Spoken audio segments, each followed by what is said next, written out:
Tag TV brings you daily news bulletin from India. Breaking news and views from India.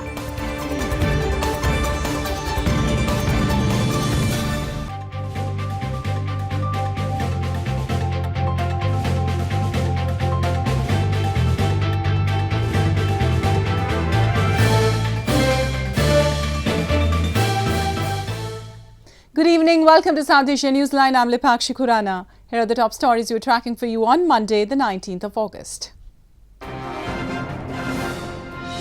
Indian Air Force airlifts fishermen stranded in river.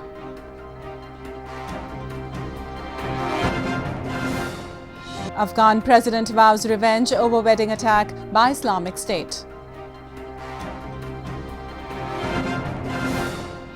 And Bangladesh slum fire leaves thousands homeless.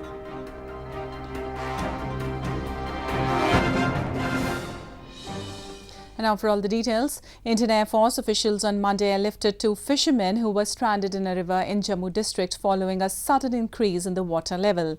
Several rivers are in spate in parts of northern India following incessant rains.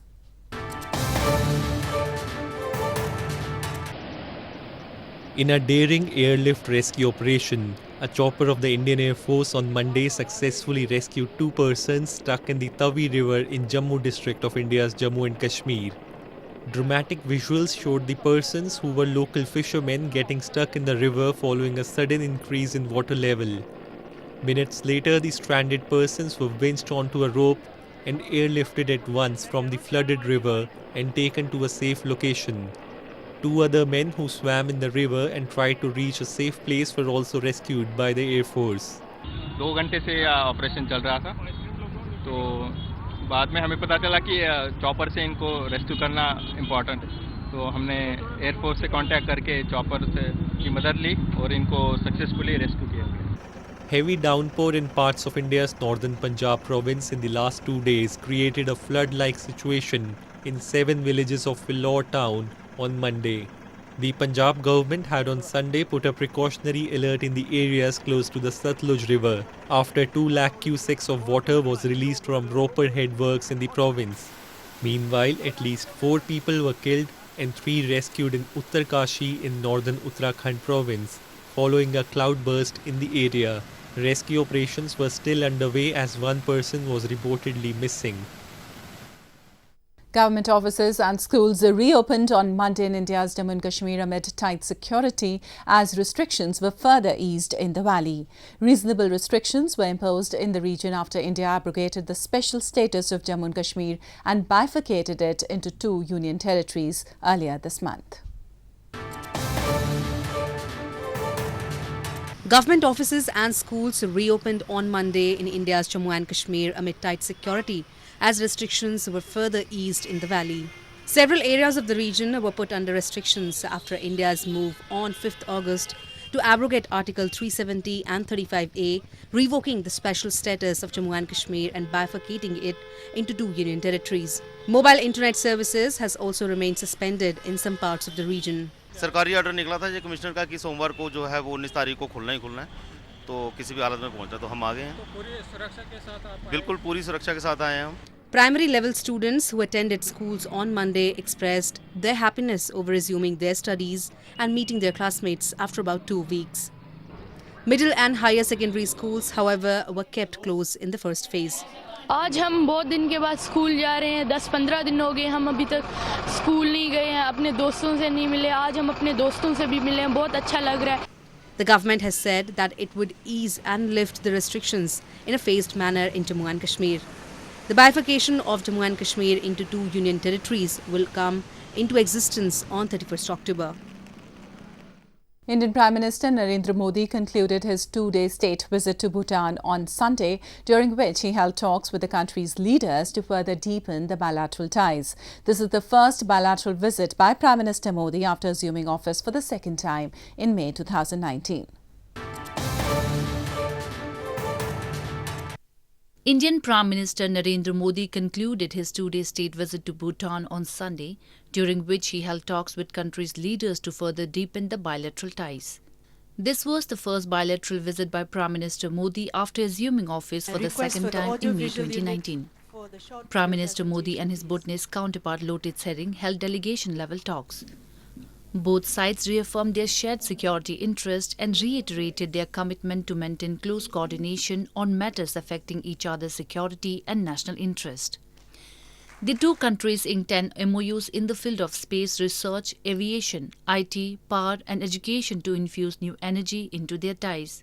Modi inaugurated the Earth Station of South Asia satellite, developed with assistance from Indian Space Research Organisation. During this visit, I've had the opportunity to interact closely with the present leadership of Bhutan. I once again received their guidance for the India-Bhutan relationship, which has always benefited from their close and personal attention. Prime Minister Modi also addressed the Bhutanese youth in a special event organized at the Royal University of Bhutan.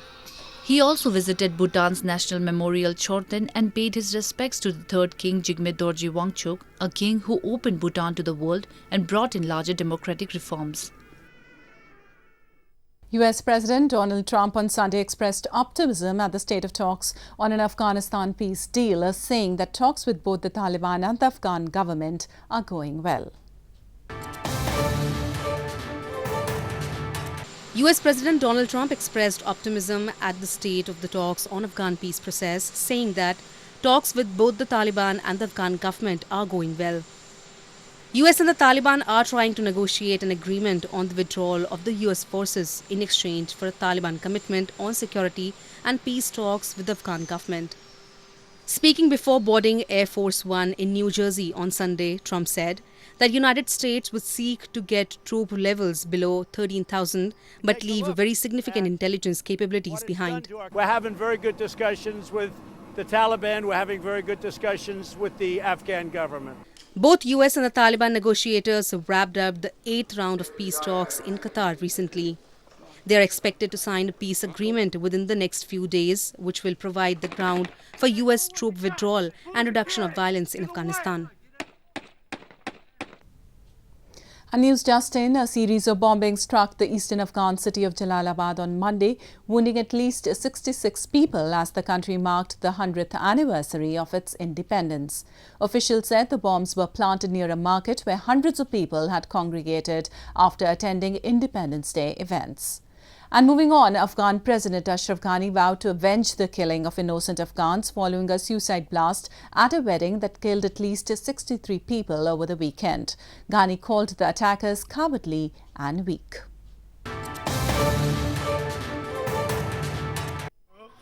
Grieving relatives on Sunday buried victims of a suicide bombing that took place in Afghan capital Kabul during a wedding party.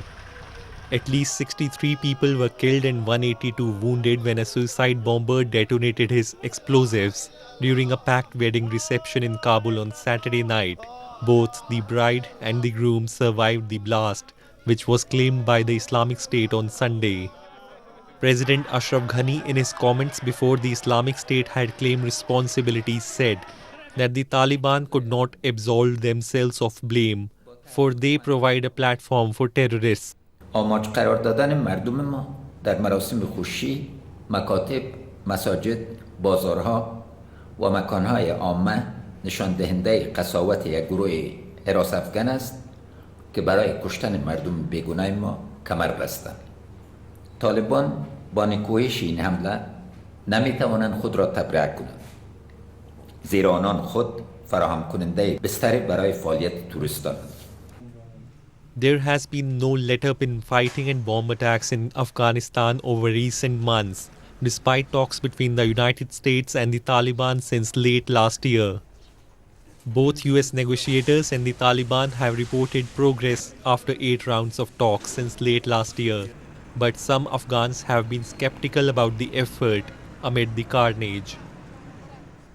And in news from Nepal, Nepal's Prime Minister KP Sharma Oli, while addressing the parliament on Sunday, said that he would step down from the coveted post only after the next general elections, putting an end to gentleman's agreement with Pushp Kamal Dahal, which said they would take turns to lead the government. Nepal's Prime Minister KP Sharma Oli said that he would step down from the coveted post only after the next general elections. Oli's statement in Parliament on Sunday has led many Nepal Communist Party leaders to speculate if the Prime Minister is attempting to put to rest a gentleman's agreement. The gentleman's agreement was made public in May last year, according to which Oli and Pushp Kamal Dahal would lead the government by turns 2.5 years each. Oli, also the co-chair of the ruling Nepal Communist Party, said that those who want him to go should wait till the next general elections. He said some elements were taking advantage of the government's restraint and benevolence, but the government would not tolerate the attempts to defy the constitution and sabotage the current political system. Oli's statement came a day after Dahal openly wondered if his former party's merger with Oli's UML was a good thing. About 3,000 people were left homeless after a massive fire consumed several hundred shanties in a slum in Bangladesh capital Dhaka on Friday night. Slum dwellers picked through what remained of their homes, hoping to find something valuable on Sunday morning.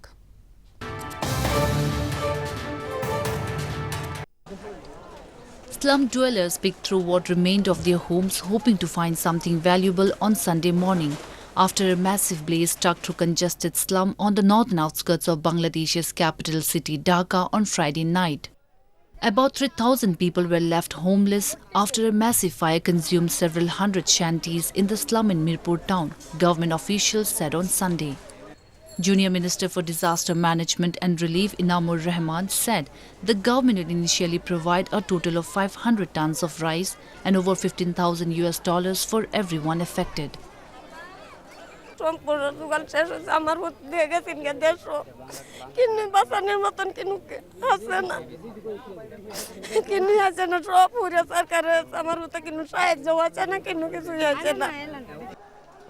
Video footage showed heavy plumes of smoke billowing all around the slum area, just a few kilometers from the country's main cricket stadium.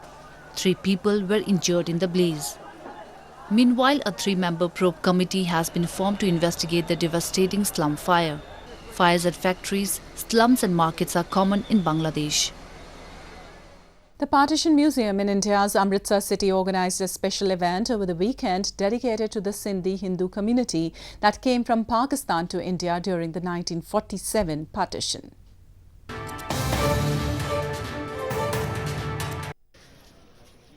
A Partition Museum in Amritsar city of India's northern Punjab province organised a special event over the weekend dedicated to the Sindhi Hindu community that came from Pakistan to India during the partition of 1947. Lives of millions of people were disrupted in 1947 after departing British colonial administrators ordered the creation of 2 countries, one mostly Muslim and one majority Hindu. The event saw members of the Sindhi community recalling their roots, lost homeland and culture, and the impact of the partition on them. Prominent Sindhi personalities of India, including veteran Bollywood actor Dalip Tahil, also attended the program. This year we felt that the focus of Partition Remembrance Day should be on the Sindh community because they had a very unique and different experience of partition than the Punjabis and the Bengalis because they lost their entire homeland. A mass migration followed during the partition marred by violence and bloodshed, as about 15 million Muslims, Hindus and Sikhs swapped countries in a political upheaval that cost more than 1 million lives. The Hindus who migrated from Sindh province of Pakistan to India are primarily a business community. Well, that's the way it was in South Asia this evening. Before we conclude, the top stories once again. Indian Air Force airlifts fishermen stranded in river.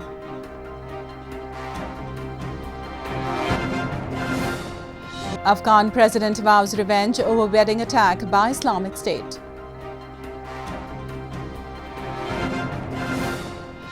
And Bangladesh slum fire leaves thousands homeless.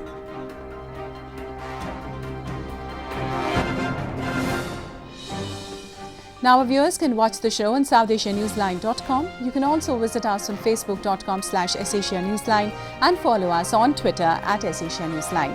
That's all in tonight's edition. We'll see you same time tomorrow. Good night.